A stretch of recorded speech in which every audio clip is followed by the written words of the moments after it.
professor of one of Nigeria's first tech universities. My mom was a teacher, an English teacher. She taught other subjects as well in Nigeria and in the U.S. So I came from an educated background. We didn't have money growing up, but I was Nigerian, and that was probably my primary privilege, to be 100%, because education was not just encouraged, it's enforced.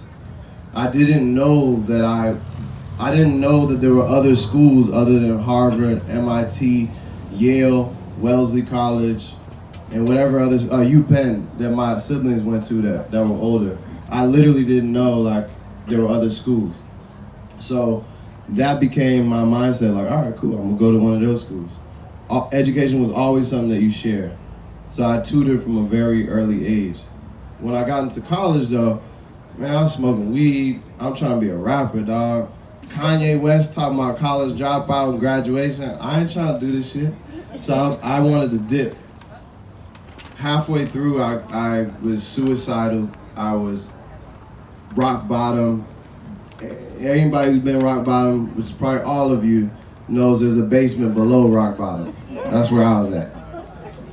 And anybody who's on cloud 9 right now knows there's an attic above cloud 9. Such is life, and I was in that rock bottom state. In the middle of that, I remember I went through a period where I was like, man, I'm gonna jump off this balcony. I lived on graduate housing. I thought I was fresh. I was an undergrad, but I got this dope ass apartment. I was gonna jump off that balcony. And I also had my friend had lent me this gun, and I was gonna take my life like that. He didn't know. So that's where I was at. Then, right in the middle of the thought that nobody in the world understands me, or the closest person is 3,000 miles away, I'm alone. Right when I thought that thought, the next thought was, God actually understands you, and God is here.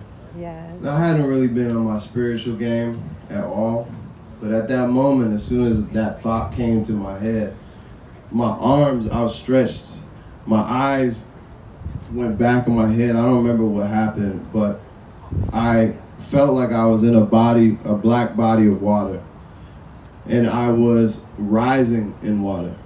I felt like I was dying.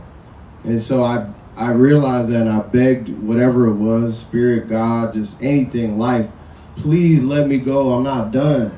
I'm so sorry I wasn't doing my due deed and my due diligence. Please bring me down.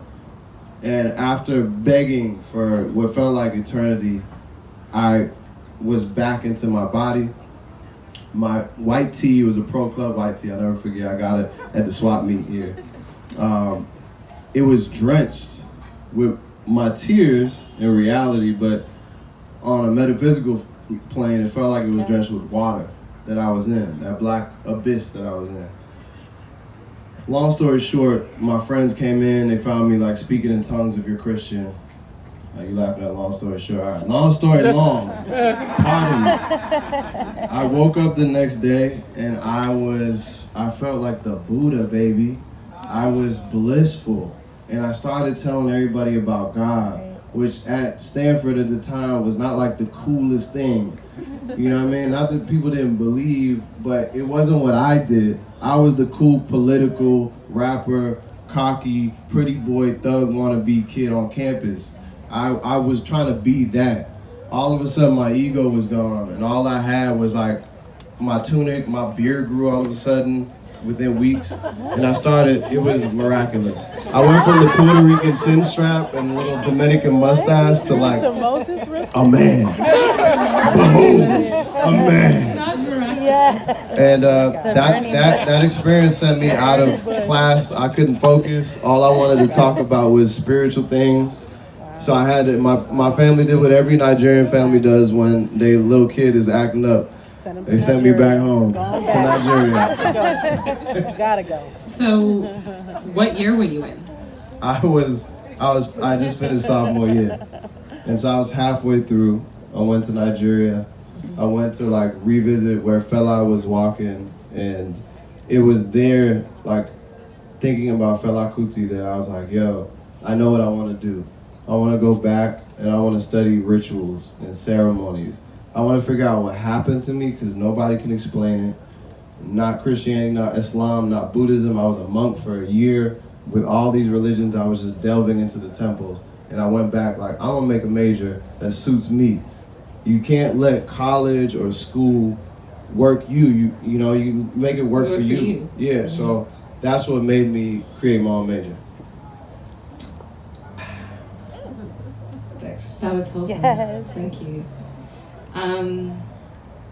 Okay, so you came back from Nigeria.